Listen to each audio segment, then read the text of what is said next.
Hey mon bon ami, si tu veux soutenir la chaîne, je t'invite à le faire gratuitement sur YouTube. Tu regardes une petite pub de 30 secondes et ça nous fait gagner un peu de sous. Merci beaucoup et que la passion te guide. Ouais. Non, faut le dire, c'était un épisode de ouf. C'était un épisode de ouf, visuellement ouf. Bon, niveau histoire, on va en reparler, mais visuellement, j'ai pris une claque dans la gueule. J'ai envie de dire Winterfell Endgame, j'ai envie de te dire. Winterfell Endgame, ce sera peut-être le titre de la review. Pourquoi Winterfell Endgame? Parce que cet épisode, la bataille de Winterfell, bon, à la base, j'avais prévu de faire un petit moment sur l'épisode 2, mais je vais pas le faire, il faut que je parle de cet épisode 3. Parce qu'à la base, qu'est-ce que c'est, la bataille de Winterfell? C'est un peu... Bon, en tout cas, pour les fans de Game of Thrones, enfin, depuis qu'on suit l'histoire du Night King, de la longue nuit, tout ça, on se dit, bon... Ça fait 8-9 ans qu'on nous tease le bordel. Là, ça va arriver, bataille de Winterfell. Bon, on en veut en prendre plein les mirettes. Et effectivement, on en a pris plein les mirettes. Franchement, la bataille était plutôt épique. Alors, j'ai quand même été un peu moins... Ah ouais, ça c'est mon côté chiant. De toute façon, je vais être chiant dans cette revue, je préfère te prévenir. Je vais kiffer, mais je vais quand même être un peu chiant. J'ai été un peu moins impressionné que lors de la bataille des bâtards. Quand même. Que la bataille des bâtards, elle était quand même un peu plus graphique, un peu plus... Bah déjà, ça se passait de jour. Déjà, c'est un avantage. Ça se passait de jour. Là, le côté, ça se passe de nuit. Surtout avec OCS qui a balancé le truc en streaming avec une qualité dégueulasse. Bon, moi, après, j'ai pu revoir vite fait en bonne qualité. En fait, au milieu de l'épisode, ça s'est remis en HD. Je fais, ah super, tant mieux. Sympa. Vous allez perdre des clients là-dessus. Hein. C'est pas normal. Mais bon, voilà. Je reviens à l'épisode, excusez-moi. Donc, on est sur la bataille de Winterfell qui est stylée, qui... Et un peu, bah, comme Endgame, quand j'étais en train de te le dire, c'est un peu tous les personnages, bon, sauf le côté Cersei, finalement, parce que, ouais, finalement, il manque que elle, hein, à 2-3 poils de cul.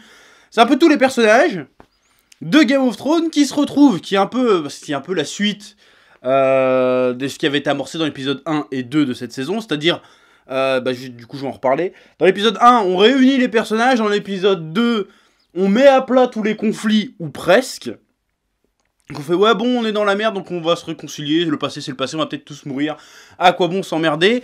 Dans l'épisode 2, on repartait sur ce délire-là, enfin on réglait le truc qui me frustrait dans l'épisode 1, c'est-à-dire qu'ils sont dans la merde, mais ils sont toujours en train de se foutre sur la gueule entre eux, alors que bon bah ils vont certainement tous crever. Dans l'épisode 2, on avance enfin, on met tous les conflits à plat, plus ou moins...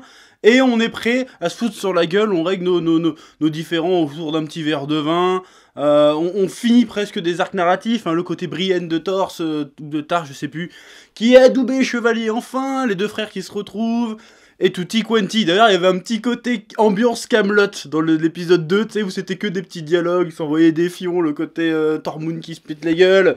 Ouais, il y avait un petit côté Camelot que j'ai bien aimé et qui était vraiment excellent, parce que pour réunir tous ces personnages-là et faire en sorte que ça soit crédible, qui résoudent leurs conflits en espace d'un seul épisode, parce qu'il y avait beaucoup de conflits, il y avait beaucoup de personnages, il y avait beaucoup de sous-intrigues, que tout ça soit plus ou moins bouclé en un seul épisode, sans que c'est l'air rushé, sans que c'est l'air trop facile, c'est pas évident à faire en termes d'écriture, et je trouve que c'était plutôt bien fait.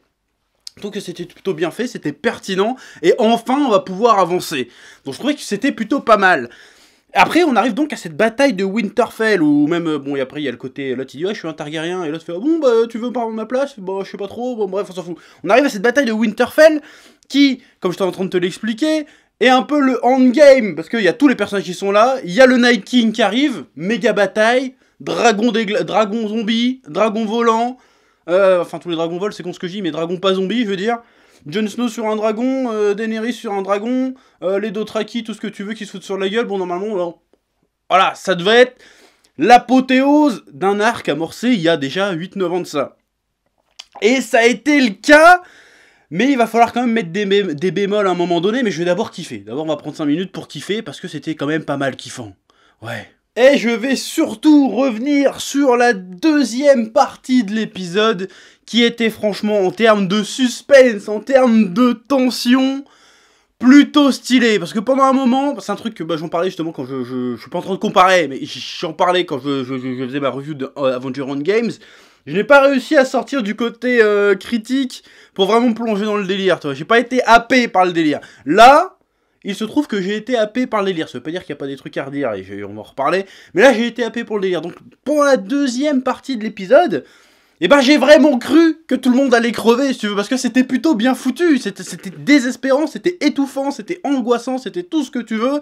C'était, putain, il y avait des vagues et des vagues de zombies, et quand le Night King, il fait, hop là, je remets tout, tu sais, tu crois à un moment qu'ils sont en train de s'en sortir. À un moment, t'es là, non, ils vont s'en sortir finalement, et puis le Night King, tu crois qu'il va y avoir la confrontation Jon Snow Night King, et là tu fais... Chais, bâtard, chais. Et Jon Snow il va, mais non, mais vous voulez mon fight, espèce de bâtard. Il avait, non, il y aura pas d'octogone, il y aura pas quoi que ce soit, j'en ai rien à foutre, j'envoie mon équipe, je ressuscite tous les morts, et on recommence à zéro. Il y avait un aspect vraiment étouffant, vraiment désespéré. À un moment donné, je me suis arrivé à me dire, putain, mais comment vont-ils s'en sortir? Alors que pourtant, avant, j'avais repéré pas mal de défauts qui m'ont pris un peu la tête. Enfin, de mini-plot hall qui étaient pas vraiment logiques, qui m'ont pris un peu la tête. Mais là, j'ai oublié. Le truc était tellement bien fait que la petite musique derrière mélancolique, là, une nouvelle musique d'ailleurs, je me souviens pas l'avoir déjà entendue. C'était ouf, c'était ouf. Le plan séquence où Jon Snow retourne dans le château et puis qu'il voit tous ses potes en train de se faire bouffer, il fait non, je peux pas vous aider, faut que j'aille sauver Bran. Puis après, tu crois qu'il va réussir à s'en sortir, et puis t'as le putain de dragon zombie à moitié défoncé qui arrive et qui crache du feu partout. Non, c'était franchement ouf, c'était franchement ouf. J'ai vraiment cru qu'ils allaient tous y passer. Même la Daenerys, hein, j'ai cru qu'elle allait y passer. Même Daenerys, j'ai cru qu'elle allait y passer et j'étais un peu content. Je suis ah putain, heureusement que cette connasse elle meurt. Elle sert à rien, elle sert à rien. Et tu peux pas me dire après cet épisode qu'elle sert à quelque chose. Elle sert à rien. Elle sert à rien. Bon, alors, en tant que personnage, son personnage est utile à l'avancée de l'intrigue, si tu veux. Son personnage raconte quelque chose, un peu comme Sansa, donc c'est intéressant. Mais concrètement, elle fait jamais rien elle-même, tu vois. Et là, encore une fois, bon, tu vas pas me dire qu'elle aurait pas pu plus l'aider, le Jonah Mormont. Elle aurait pas pu plus l'aider, Jonah Mormont. Non, elle prend son petit épée, d'ailleurs j'étais choqué, il ramasse une épée. Tiens, ramasse une épée, cette connasse. Oui, je l'insulte, faut que j'arrête d'insulter les personnages féminins, on va croire que je suis misogyne. Mais pour le coup, c'est une connasse. Voilà, quand tous les zombies montent sur son dragon, je dis, ah, elle va se faire becter, tant mieux, Jon Snow sur le trône, on n'en parle plus. Mais voilà. Voilà, il y a eu plein de scènes stylées. Même Arya, MVP. Arya, MVP. Sans parler de la fin, quand elle sort sa double lance pour niquer des machins avec t'as l'autre derrière, comment il s'appelle? L'ancien pirate qui a plus que 3 dos, qui est là. Oh putain, elle est balèze en fait. Ah, c'était bien fait. C'était bien fait, c'était bien joué, j'ai beaucoup aimé ce passage-là aussi. Franchement, il y a eu des morceaux de bravoure dans cet épisode. Alors, c'est un épisode un peu particulier, parce qu'il y a très peu de dialogue, en réalité. Très peu de dialogue, c'est vraiment centré sur l'action, les péripéties, tout ça. Mais ça a marché. Alors, au début, j'avoue que la première partie de l'épisode, j'étais moyen chaud. J'étais moyen chaud. En fait, j'ai été chaud les 10 premières minutes. Puis une fois que la bataille a commencé, tu sais, que les Dothraki se sont fait fumer en 5 secondes, j'ai fait que... Quoi? Voilà, à un moment donné, je suis putain, les dragons, les mecs. Sortez les dragons à un moment donné, là. Vous êtes en train de vous faire niquer, sors les dragons. Et le problème, c'est que tu sens que les dragons ont plus été un handicap qu'un avantage. Là, je parle pas en termes de bataille, je te parle en termes de scénario, en termes de narration. Parce que les dragons auraient pu régler le truc, même sans le Night King sur son dragon, ils auraient pu régler le truc en 2-2. Même le Night King, hein, je vois pas pourquoi il se fait chier envoyer ses zombies. Il a envoyé le dragon comme pour le mur de glace, il niquait Winterfell en 2-2, tu vois. Et tu sens que le dragon, tu les vois enfin arriver sur le champ de bataille, et tu ne sais pas pourquoi, tout le long de la bataille, les dragons ne visent pas les premières lignes, et visent que l'arrière de la bataille. Alors qu'à un moment donné, le problème immédiat, c'est que les zombies vont rentrer dans Winterfell, donc pourquoi il n'y a pas un mec qui passe en rase mode pour cramer les premières lignes? À aucun moment, les dragons crament les premières lignes. Pareil, il y a eu tout ce côté, ouais, le Night King, il a fait tomber un brouillard, comme ça les dragons sont perdus. Bon, alors là, j'y ai cru moyen, parce que tout le long de la série, Jon Snow, tu lui demandes, hey, il faut qu'on aille au nord-est, il te dit, c'est par là. Tout d'un coup, il est sur un dragon, il sait plus se repérer. Il sait plus se repérer, le bâtard. Il fait, oh non, il y a du brouillard, je sais pas trop où aller. Daenerys, pareil. Bon, elle sait rien faire encore, je peux comprendre, mais Jon Snow, le gars, c'est un putain de Rangers. Le gars, c'est un tracker, c'est un chasseur, tout ce que tu veux. L'autre, il y a 3 grammes de brouillard, il sait pas se repérer, ce bâtard. J'ai trouvé ça un peu fort de café. C'était juste pour ralentir les dragons, en fait. Ouais, sinon, la bataille, y a pas de tension s'il y a les dragons, en fait. Donc, viens, on met un brouillard. Brouillard qui s'arrête à l'orée de la forêt, apparemment, parce que le château n'a pas l'air d'être dans le brouillard. Bizarrement. Et du coup, ben, ça met un peu le plan en l'air. Donc, ça fait que les 3 quarts de l'épisode, les dragons, ben, n'ont servi à pas grand-chose. Sauf quand c'était... voilà, quand Jon Snow, il est encerclé par le chien, comme par hasard, Daenerys arrive et crame le dragon. Quand Daenerys va se faire bouffer et met des zombies, comme par hasard, il y a Mormont qui se pointe. Donc voilà, ça m'a un peu agacé dans l'épisode. Ce côté, les dragons, en fait, ils sont là, mais on va pas trop s'en servir non plus, parce que sinon, il y aura plus de tension, parce que les dragons peuvent niquer 1000 zombies en un coup. Pareil, même les combats avec les dragons m'ont un peu déçu. Pourquoi? Parce que bah, c'était brouillon. C'était brouillon. C'était confus, hein, les combats de dragons. Bon, après, c'était fait exprès, certainement, parce qu'il y avait le côté brouillard, on voit pas tout, mais là, c'était grave confus. J'ai pas compris si le dragon de Jon Snow, il est mort ou pas. J'ai pas compris. Alors, si quelqu'un a compris, vous me dites, parce que j'ai pas compris où il est passé où. Il est KO, il est mort, il est crevé, on sait pas. Pareil, moi, le dragon de glace, à un moment donné, j'étais persuadé qu'il était crevé, mais en fait, non, il revient, il est pas mort, parce que bon, ça, c'est un zombie en même temps, logique. Mais voilà, je n'ai pas compris. Comme Drogo, je sais pas comment il s'appelle, Rhaegar, non, c'est Rhaegar, c'est ça? Le gros dragon noir vénère, là, qui laisse sa mère comme ça au milieu des zombies, ouais, laissez-moi les méchants zombies, et qui vient pas la rechercher, il revient que à la fin, ce bâtard. Il était passé où? Est-ce qu'il a eu besoin d'un quart d'heure? Enfin, même, il a dû se passer même plus que ça. Est-ce qu'il avait besoin d'un quart d'heure pour enlever tous les zombies? Bon, je pinaille, je sais bien. Mais quand ça fait 9 ans que t'attends une bataille avec des putains de dragons, et que t'attends que ce soit stylé, et qu'au final, bah, c'est un peu OSEF sur 20, limite, t'aurais pu les enlever. Ça aurait pas été si gênant que ça, parce que les dragons n'ont absolument pas été décisifs, au final. Même dans la bataille. Parce qu'ils se sont pris... C'était un peu le but de lui, c'était un peu l'idée, si tu veux, mais à aucun moment, ils ont été décisifs. À aucun moment on se dit, ah chouette, on a les dragons, on va pouvoir s'en sortir. On n'a pas cette impression-là. Même avec les dragons, en fait, vu qu'ils sont si peu utilisés et mal utilisés, parce qu'encore une fois, je vois pas l'intérêt d'arroser les lignes arrière alors que t'es en plein siège. Normalement, bah, ta priorité avec ta force de frappe, c'est de niquer les premières lignes avant tout. C'est une guerre d'usure, un siège à la base. Ou alors je dis de la merde, hein, je suis pas un expert en technique militaire, mais je sais pas, moi j'ai un lance-flamme, je m'en sers tout de suite, je vais pas essayer de viser les mecs derrière avec, ça n'a aucun intérêt. Tu vises tu bombardes le truc immédiat, tu vois. Ou alors tu tapes un peu partout, mais tu tapes pas juste démerdez-vous les premières lignes, alors que t'as les moyens de régler le truc en 2 coups de cuillère à peau. C'était un peu frustrant, ce côté-là était un peu frustrant. Après, niveau chorégraphie de combat, ça faisait le café. La scène où Arya se faufile, tel un Jedi, un ninja, entre les zombies de manière discrète. Voilà, et en plus c'est une scène qui permet d'amorcer un peu la scène de fin, hein, où Arya se faufile devant les marcheurs blancs pour niquer le Night King. Alors bon, je vais en parler, je sais que je suis un peu décousu, mais il faut que je parle de cette histoire de Night King, qui est quand même... L'épisode était beau, l'épisode était sympa, j'ai été pris, j'ai eu mon petit frisson, j'ai eu ces moments de gloire, tout ce que tu veux. Mais, comment le Night King se fait baiser, tu vas pas me dire qu'il y a un petit arrière-goût de... Il y a un petit goût de trop peu. Il y a un petit goût de trop peu. C'est trop facile. C'était un peu trop facile, un peu trop expéditif. Et on s'y attendait tous, plus ou moins, que c'était Arya qui allait régler le problème, si tu veux. Moi, à vrai dire, bon, je vais pas être déçu par rapport à mes attentes. Je suis pas en train de te dire que je suis déçu par rapport à mes attentes, mais je vais quand même te dire ce que j'imaginais, et je pense que beaucoup de gens imaginaient. Moi, je pensais justement en mode... bon, je vais le répéter, on va dire, ouais, ta gueule avec ça. Moi, j'étais en Avenger Endgame, si tu veux. Moi, j'aurais pensé les Stark versus le Roi de la Nuit, tu vois. Et ça s'est pas passé comme ça. Alors, ça va contre nos attentes. C'était surprenant, mais finalement, quand j'ai vu le truc, j'étais pas tout seul à regarder, j'étais avec mon assistante. Et on s'est regardé, on a fait, mais c'est tout. On s'est regardé, mais genre, c'est tout. Même les marcheurs blancs, ils n'interviennent pas dans la bataille.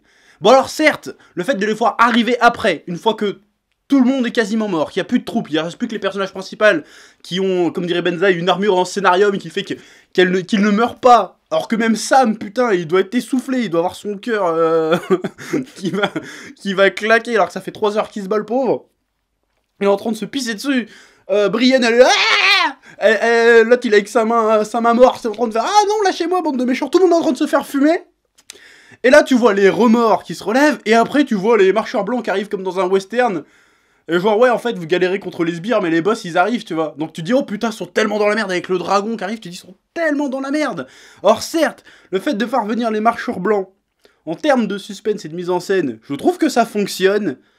Mais en termes de cohérence de l'histoire, enfin comment dire, pas de crédibilité, mais de vraisemblance de l'histoire, c'est très bizarre. Parce que, comme j'en ai vu sur Twitter qui disait, ouais, ça fait 9 ans qu'ils nous regardent avec des regards de sorcières en mode déter, et puis au final, ils sont fumés en 2 secondes et ils sont pas foutus de voir Arya passer, tu vois. Il y a un goût de trop peu. Il y a un goût de trop peu, en fait, un peu dans cet épisode. Alors, on en a pris plein la gueule, hein, je reviendrai pas là-dessus. J'en ai pris plein la gueule, je regrette pas d'avoir vu cet épisode. Je suis pas tellement déçu, en fait. Mais je suis mi-satisfait, je suis pas assez... tu vois? Je sais que je suis chiant, hein. Je sais que je suis chiant. Et parce qu'en fait, je sais que je pinaille parce que l'épisode fonctionne, si tu veux. L'épisode fonctionne. Mais... si vous voulez aller dans le pyrotechnique et dans plus ou moins le fan service, voilà, le mot est lâché parce que c'est un épisode quand même un peu fan service. Quoique non, pas tant que ça fan service en fait. Finalement, c'est peut-être anti-fan service parce que tous les grands moments qu'on s'attendait à voir n'ont pas eu lieu. Donc quelque part, c'est une bonne chose. Je sais que je suis chiant, mais il y a un truc, tu vois. Il me manque un petit truc. Je sais pas. Même, il y a un espèce de flou autour de Bran. Le gars est censé être super important dans la bataille. Depuis qu'on demande, ouais, la corneille à 3 yeux, nanana, contre le roi de la nuit, mon cul. Depuis plusieurs saisons, hein. Et le gars, il y a la bataille finale qui arrive, il balance 2-3 punchlines à Théon, genre, ouais, en fait, t'étais un gentil, t'inquiète. Maintenant, je m'en vais, je vais me mettre dans des corbeaux. D'accord, ok, pourquoi? Pourquoi? Moi, je m'y attendais pas parce que, encore une fois, c'est pas juste par rapport à mes attentes, mais ça aurait été logique, en fait. Le gars, il peut se mettre dans les têtes d'animaux, si tu veux. À un moment donné, tu dis peut-être qu'il va prendre possession d'un dragon, tu vois, histoire de... quelque chose, tu vois. Non, le gars, il se met dans des corbeaux. Alors, je me dis, putain, il se met dans des corbeaux, c'est peut-être pour prévenir des mouvements de troupes en face, pour élaborer une stratégie. Quelque chose. Non. Le gars voit le futur, voit l'avenir, il aurait pu dire en fait il va y avoir une faille ici, là il va se passer ci, il va se passer ça, il fait pas, non. Le gars c'est un spoiler sur pattes qui aurait pu régler tous les problèmes, en tout cas aider à régler certains problèmes, et bah il sert à rien en fait, il est juste là, je suis témoin. Voilà, je suis là, il faut pas que le roi de la nuit me tue, parce que sinon l'histoire du monde elle meurt. Donc je vais me mettre là-bas et je vais attendre, et puis je vais balancer des phrases, genre je suis un grand sage et tout, et puis à un moment je vais faire un tour. Genre, en fait le gars... ce qu'il a fait pour moi, le gars, c'est que pendant il y avait de la bataille, il a sorti son téléphone, il a joué à Candy Crush. C'est pareil pour moi. C'est ça qu'il a fait, ouais, je vais faire un tour en corbeau, et cause toujours la bataille. Ouais, Théon, merci, hein. Attends, j'ai pas fini mon niveau. C'est un peu ce qui s'est passé. Et j'ai pas vraiment eu le côté confrontation. Moi, je m'attendais que la corneille à 3 yeux, en fait, c'était un truc de ouf, tu vois. Genre, au dernier moment, il allait sortir une technique, un Kamehameha, j'en sais rien, quelque chose, tu vois. Mais non, il est resté là, regarder le roi de la nuit. Moi je pensais même qu'il allait lui balancer une petite punchline genre t'as perdu gros, tu vois, une connerie comme ça. Et l'autre il se retourne et là il y a Arya qui le fume. Mais là non, il s'est rien passé en fait, c'est un espèce de... Je sais pas si c'est un acte manqué ou un espèce... Juste pour faire anti-fan service. Mais j'ai trouvé que le personnage de Bran, pour ce qu'on nous a teasé, j'ai eu du mal mais j'y suis arrivé. Pendant toutes ces années, au final, bon après c'est pas fini, c'est que l'épisode 3, hein, je vais en reparler. Bon, au final, il n'a pas eu de rôle vraiment décisif. Pour l'instant. Donc, c'est la corneille à 3 yeux. D'accord. Ça nous a servi à quoi d'avoir la corneille à 3 yeux dans notre camp? Bah, je sais pas. Je sais pas. Et j'aimerais bien qu'on me réponde à ma question. Je ne sais pas. Alors, peut-être qu'il a encore un rôle à venir plus tard. Mais là, j'ai pas compris l'intérêt. J'ai pas compris l'intérêt. Alors j'ai compris la symbolique du genre si la corneille à 3 yeux meurt, l'histoire du monde est oubliée et le Night King pourra niquer tout le monde. Mais j'ai trouvé ça un peu trop facile. J'ai trouvé ça un peu trop facile, un peu trop inutile finalement. Ou alors le plan ne s'est pas encore dévoilé. Mais pareil, le coup qu'on tue le Night King et tout le monde meurt en même temps, au même moment. Voilà, c'est presque dommage d'avoir eu tellement de tension, de build-up autour de cet événement-là, qu'au moment où on commençait vraiment à croire que ça allait être la catastrophe, et bah ça se règle en... comme ça. Genre, en fait, on met juste un coup de couteau de verre dragon, mais c'est même pas... T'as même pas besoin de couper un coin mortel, tu le touches avec, il est mort, le gars. Voilà, c'était un peu facile, et en fait je vais revenir à ce que je voulais dire à la base sur cet épisode, sur cette bataille de Winterfell qui, je le répète encore une fois, était ouf, attention hein.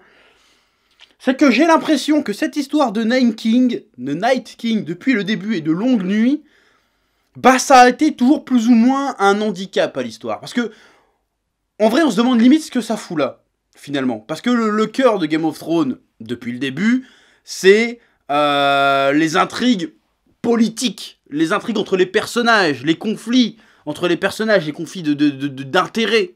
Le côté, on ourdit des complots dans l'ombre, on fait buter machin, on baise avec ceci, on essaye de prendre le trône, le côté jeu de pouvoir à la base. Et on pourrait se demander, bah pourquoi est-ce qu'on a rajouté des morts vivants et des mecs en glace à un moment donné? Parce que tout le long de la série a parfaitement avancé sans ça, en fait. L'intrigue a parfaitement avancé sans ça, sauf arrivé à la saison 7, on s'est dit, merde, en fait, il y a des marcheurs blancs, faut qu'on fasse quelque chose, tu vois. Alors oui, ça a servi à l'évolution de Jon Snow, tout ça, d'ailleurs, ça aurait été plus logique, du coup, que Jon Snow... Ça aurait été une conclusion satisfaisante que ce soit Jon Snow qui achève le roi de la nuit, parce que finalement, c'était un peu l'arc de Jon Snow, les marcheurs blancs, parce que depuis le début, c'est le seul qui s'en occupe, et puis tout d'un coup, tout le monde s'en occupe, tu vois. Ça aurait été méritoire. Ça aurait été logique, si tu veux. Donc après, on était encore, une fois, comme je le disais, j'ai l'impression qu'on était dans cette logique d'anti-fanservice, finalement, pour être surprenant. Et est-ce qu'on est surprenant? Certes, on est surprenant, mais est-ce que c'est forcément les choix les plus pertinents qui ont été faits? Est-ce que le fait qu'Arya nique le roi de la nuit, ça raconte réellement quelque chose par rapport au parcours d'Arya? Parce que le roi de la nuit, depuis le début, n'a eu aucune incidence sur le parcours d'Arya, si tu veux. Si Arya était dans la merde, elle a vécu ce qu'elle a vécu, ça n'a rien à voir avec les marcheurs blancs. Alors que Jon Snow, depuis le début, tout ce qu'il a vécu, depuis qu'il a rejoint la garde de nuit, a rapport avec les marcheurs blancs, si tu veux. Et la longue nuit qui s'amorce. Parce que le gars était dans les gardes de nuit de base, donc c'était sa mission sacrée d'empêcher la longue nuit. Alors que le fait qu'Arya bute le roi de la nuit, finalement, bah, ça ne raconte pas grand-chose. Ça ne raconte pas grand-chose. Alors c'est stylé, c'est classe, c'est plus ou moins inattendu, mais ça sort un peu de nulle part. C'est comme si dans Dragon Ball, c'était pas Gohan et J2 qui butaient Cell, c'était Yamcha, tu vois. Alors je suis pas en train de dire qu'Arya c'est Yamcha, au contraire, ça serait plutôt carrément la Vegeta du game, si tu veux, ou la Goku du game. Mais ça serait surprenant que Krillin bute Cell, ou Yamcha bute Cell, mais ça serait pas logique. Ça serait pas vraisemblable, tu vois ce que je veux dire? Donc je sais pas, sur cette conclusion, je suis un peu mitigé, parce qu'on n'a pas perdu de personnage important, à part, bien évidemment, Jorah Mormont, qui était là depuis le début, qui lui, voilà, qu'il meurt en sauvant Daenerys, ça a parfaitement du sens, parce que depuis le début de la série, sa seule motivation, même si à un moment elle essaie de la trahir plus ou moins, sa seule motivation, ça a été de protéger Daenerys, de se racheter auprès du roi d'avant, et tout comme ça, de se racheter auprès de la famille de Daenerys, si tu veux. Donc, qu'il meurt en la protégeant, c'est parfaitement logique, c'est parfaitement cohérent, ça raconte réellement quelque chose, et ça conclut, vu qu'il est mort du coup, ça conclut parfaitement son cheminement, si tu veux. Tout ce qu'il a vécu jusqu'ici l'amenait à ça. Est-ce que tout ce que Arya a vécu jusqu'à présent l'amenait à buter le roi de la nuit? Alors ça l'a amené à avoir ses compétences de ouf, à être une putain de ninja, mais est-ce qu'en termes d'accomplissement, ça raconte vraiment quelque chose, je trouve? Et en fait, on t'invente le destin en 10 secondes avant, en fait. T'as la sorcière rouge qui arrive, qui fait... Ton destin était de tuer des gens aux yeux verts, aux yeux marrons et aux yeux bleus. Tout d'un coup, on légitimise le fait qu'Arya bute... Genre, c'était son destin. Voilà, c'est comme la fin de Naruto. Ouais, je fais des parallèles avec des mangas, avec des comics, on s'en bat les couilles. C'est comme dans Naruto, quand 5 volumes avant la fin, fait en fait, Naruto, t'es la réincarnation de Bidule, donc c'était ton destin de sauver le monde Shinobi. Alors, on est obligé de justifier. C'est bien qu'il y a un problème quelque part, que ça soit Arya qui bute le roi de la nuit, en fait. Tu vois ce que je veux dire ou pas? Est-ce que tu suis mon cheminement? Que je sais que je pars un peu dans tous les sens de temps en temps, mais là, il y a mon cheminement, je le trouve stylé. Donc, il faut bien que t'aies suivi ce que j'essaie de te raconter. Là, on est en plein dans le qu'est-ce que ça raconte. Voilà, est-ce que c'était pertinent que Arya bute le roi? C'était surprenant. C'était inattendu. C'était stylé. Attention, je suis très content qu'elle l'ait fait. Mais est-ce que c'était le meilleur choix à faire? Voilà. Bref, à la base, qu'est-ce que j'étais en train de dire? J'ai l'impression que justement, cet arc Night King, eh ben ça a été un peu un truc à traîner tout le long de la série, et il fallait en finir pour se concentrer sur ce qui est le cœur de Game of Thrones, donc les intrigues politiques, les conflits entre les personnages, les complots, qui baise avec qui, et tout ça comme et patacoufin, j'ai envie de te dire. Donc maintenant, c'est réglé. Ce côté mythologique, ce côté héroïque fantasy, côté fantastique qu'on avait dans Game of Thrones est réglé. Alors il y a toujours apparemment au moins un dragon qui traîne. Donc maintenant, on va retourner dans les complots, en fait. C'est comment on va régler l'après-bataille. L'après-longue nuit qui finalement n'est pas arrivée, en tout cas pas encore, ou peut-être que la longue nuit finalement, ça sera autre chose et que c'était pas les marcheurs blancs finalement. C'était peut-être autre chose, et là ça pourrait être intéressant. Finalement, on est dans un truc où on se débarrasse en un seul épisode du truc qui tenait un peu en haleine dans la série, parce qu'on voulait voir du zombie, on voulait voir du fantastique, on voulait voir des combats de dragons. Bah ils nous ont tout mis en un épisode, hop, c'est fini, on passe à autre chose. Je trouve ça un peu décevant quand même, mais finalement, là, je te disais justement qu'il y a des choix qui n'étaient pas forcément pertinents. Là, je trouve que finalement, ça peut être pertinent avec le but de la série à la base. Parce que la série à la base, comme je te le disais, elle te vend pas des zombies de base. Si tu regardes Game of Thrones, c'est pas pour les zombies, c'est un peu pour les zombies, mais c'est surtout pour les complots et trucs comme ça. Donc là, on va retourner forcément là-dedans. Ça peut pas juste être une succession de batailles. Voilà, parce que notre grande bataille, notre apothéose, on l'a eu quelque part. Et franchement, on va me vendre une bataille encore plus épique, sans dragon, sans zombies, sans magicien de glace, roi de la nuit mon cul, juste avec des connards lambda. Bon, la bataille des bâtards était plutôt stylée quand même, mais en termes d'épique, on est quand même sur un autre level. Donc, va nous vendre une bataille plus épique que ça. Je sais pas s'il y aura vraiment une bataille plus épique que ça dans la suite. Je pense vraiment qu'on va retourner dans le côté complot, dans le côté Daenerys, Sansa, ils vont se tirer dans les pattes. Tyrion va essayer de baiser une des deux, certainement. Je sais pas ce qui va se passer. Mais ça met les trucs à plat et quelque part, j'ai envie de te dire maintenant, qu'est-ce qu'ils vont bien pouvoir raconter? Parce qu'il y a tellement d'arcs qui ont été plus ou moins conclus dans ces 3 premiers épisodes que finalement, il reste plus que Cersei contre le reste versus The World, si tu veux. Alors, comment ils vont gérer ça? Comment ils vont gérer ça, sachant qu'il n'y a plus la menace tangible derrière qui risque d'arriver en scred? Alors jusqu'à présent, ça a rajouté de la tension quand même, le délire des marcheurs blancs. Là, il n'y a plus cette menace-là, a priori. Donc là, est-ce que la saison qui va finir va être tout aussi palpitante, tout aussi... est-ce qu'on aura encore la dalle de Game of Thrones pour les épisodes qui vont arriver? Tellement on a eu tout ce qu'on voulait en fait, ou presque, en termes de fantasy, en termes de dragon, en termes de fanservice finalement, on a presque tout eu à quelque chose près, comme je suis en train de te le dire. Donc comment ils vont arranger la suite?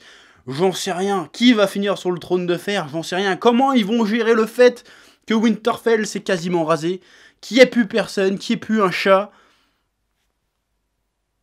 Parce que là, si Cersei elle se ramène, elle rafle tout si tu veux. Il n'y a plus personne là. Les Dothraki, il n'y en a plus. Les Immaculés, il ne reste plus grand chose. Les soldats de Winterfell, de la petite Mormone qui s'est fait bouffer en mode attaque des titans, qui était plutôt stylé ce passage d'ailleurs.